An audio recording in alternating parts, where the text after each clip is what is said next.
At ang content ko po ay reaction lamang po dito sa isang papasikat o sumisikat po na isang vlogger at napakadiring po ng kanyang mga ginagawa. Ayan po ay walang iba kundi si Boss Idol.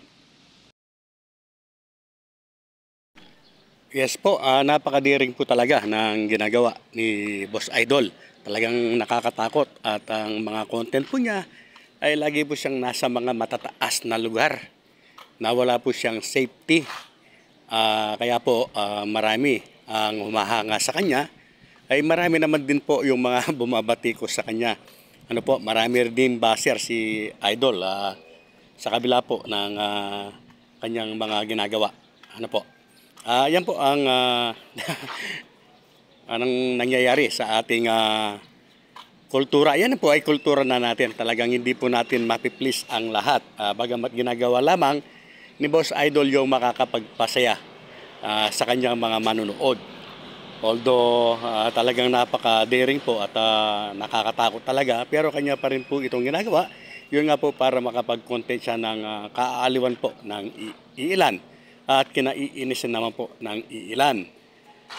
At ang nakakalungkot pa dito mga ka-coiners, yan nga po, napakarami po ng mga gumagamit ng kanyang mga clippings na pinagkakakitaan naman nila, pero binabas pa rin po at pinagsasabihan pa na hindi maganda ito nga si Boss Idol.